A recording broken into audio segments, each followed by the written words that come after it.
Derrick James, the trainer of Errol Spence, recently responded to some criticism from fans and journalists that Spence lacks the athleticism of some of his contemporaries and indeed some of the greats. And James responded by agreeing. He said, "Errol is boring. He throws basic technical punches.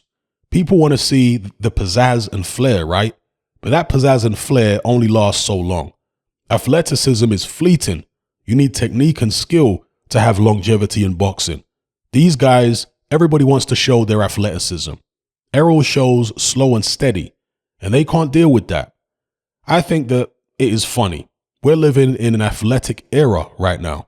What I mean by that is guys are switching from left-handed to right-handed, guys bouncing around the ring, whatever. If you think about this, that's all they have, their athleticism. Athleticism is fleeting. When you hear somebody answer an asinine question like that, that's not to say that Sugar Ray Leonard wasn't super athletic or Muhammad Ali wasn't athletic, because if you see them, they would bounce around forever. But they had skill and technique. That's the difference between them and the fighters today. All right, those are the words of Derrick James, trainer of Errol Spence. And this is something I've said about Spence since the beginning. He isn't the most athletically gifted welterweight you've ever seen. There is something kind of methodical about the way he goes about his work. He's not the fastest guy. He's not like crazy slow or anything. There's been plenty of slower welterweights than Errol Spence. But indeed, when you compare him to certainly the likes of Pacquiao, even Terence Crawford, and historically Floyd Mayweather, Sugar Ray Robinson, Sugar Ray Leonard, he's not on the same level of as those guys in terms of athleticism. But he is, as I've said in the past, on many occasions, similar to Marvin Hagler in that regard. Marvin Hagler was a guy like Spence. You know, Hagler did switch hit, which is something Derrick James referred to there.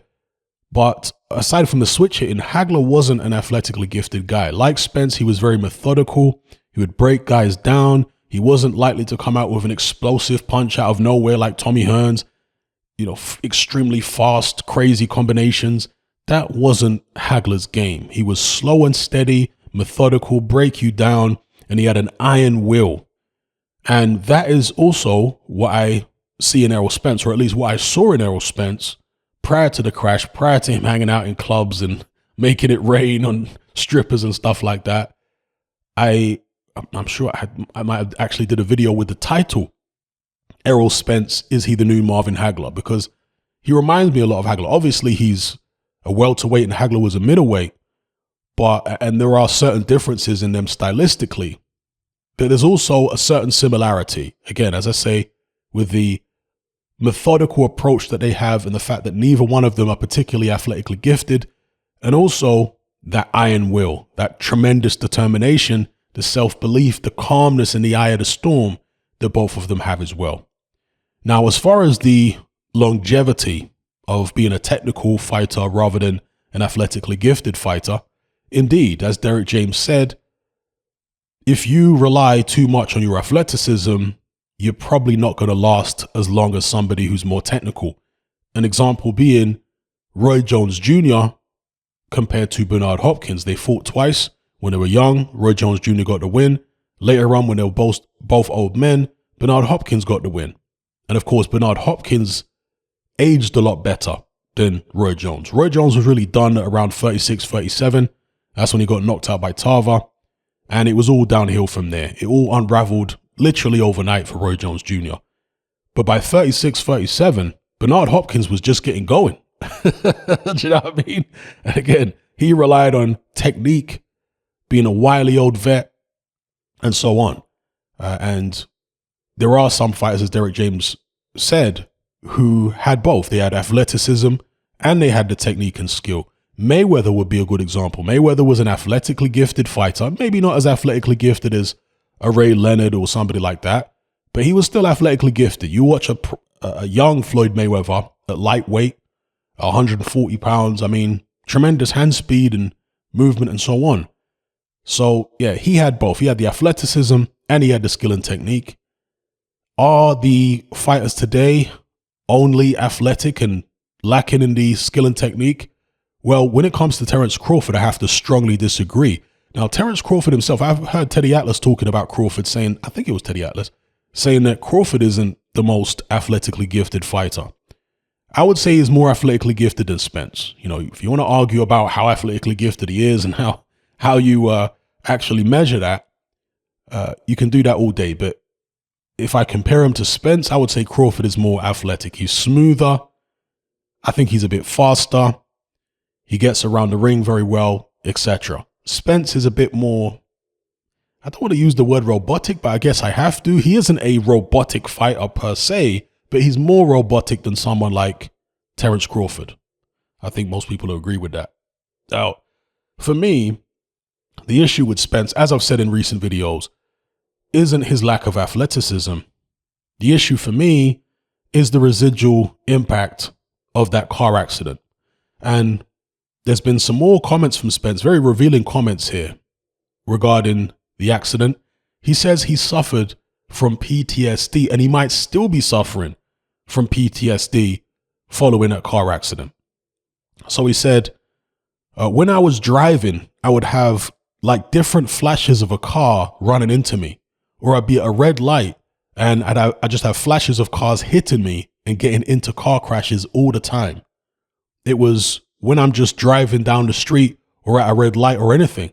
PTSD is definitely a real thing because I was having flashes all the time about getting in accidents. I still have them sometimes when I'm driving. I mean, should he even be saying that?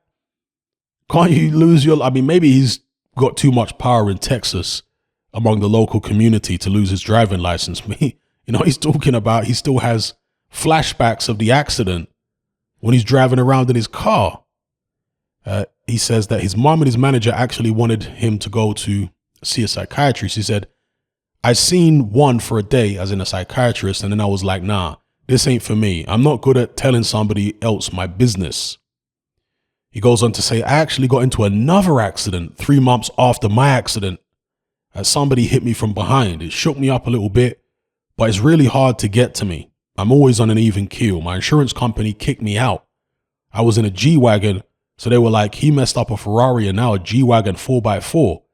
They came out at like 600 grand in 5-6 months. They paid me outright for both of the cars. So, I mean, was the person who crashed into the back of him at fault? Or was Errol Spence having some kind of flashback and therefore he was partly to blame for the crash? Obviously, he says he got paid out, so that would suggest that it was the other person's fault, not his.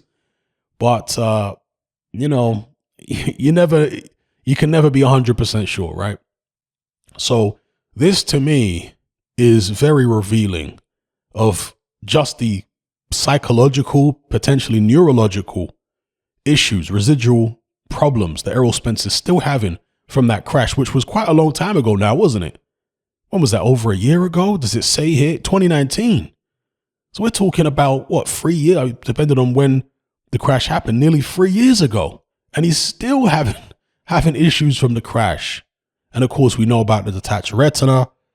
To me, his body doesn't look quite the same, etc., etc. So as technically proficient as Errol Spence is, as disciplined as he is, well, I say disciplined. It's lack of discipline that got him in the car crash in the first place. What I should say is as determined, not as disciplined, excuse me, as determined as he is, and he's a very determined man. And as even as his temperament is, and he does have an even temperament. This is a very relaxed, calm guy, and I've always been impressed by his demeanor in that regard. You know, he doesn't get flustered easily. In the Kell Brook fight, for example, or leading up to the Kell Brook fight, there was a lot of Kell Brook fans saying that the occasion would be too much for Spence. It was a big step up for him. It was a fight overseas. It was his first world title fight. And they would say, nah, he's going to come apart. You know, he's going to come over here and Brook is going to be too much of a step up and the crowd's going to get to him and he's going to freeze and this, that, and the other. I guess for some of them it was wishful thinking, but there was some validity, I guess, to at least, a fighter coming over to the UK for the first time, all that kind of stuff. But Errol Spence is not your typical fighter. Errol Spence has a mentality which is very conducive to remaining calm in the eye of the storm.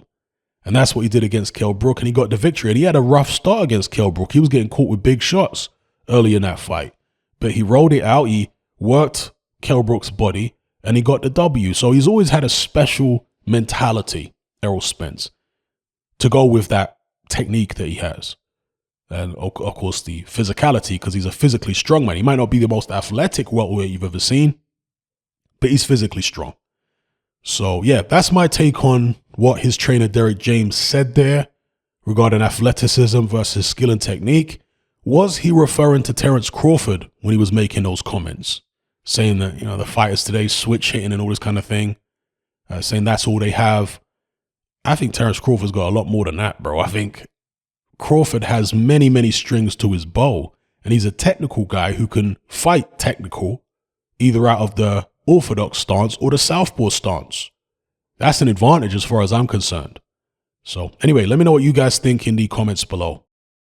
If you're tired of the biased narratives and mass censorship on mainstream platforms, and you want to be part of a community of critical thinkers who love free speech just as much as you do, then come and join me on Patreon and access my weekly no-holds-barred, censorship-free podcast where we lift the lid on a wide variety of controversial topics. It's not mainstream friendly, it's not politically correct, but that's the whole point.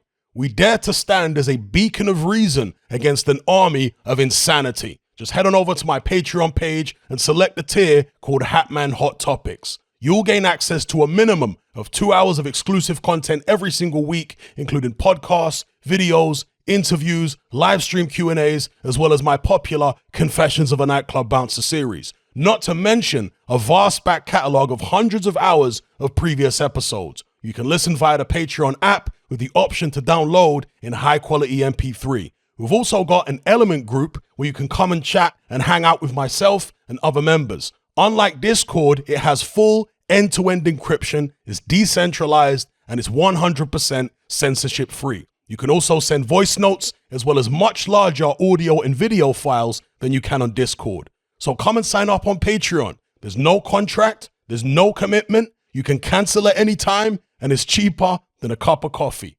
So I'll see you over there. I'm out.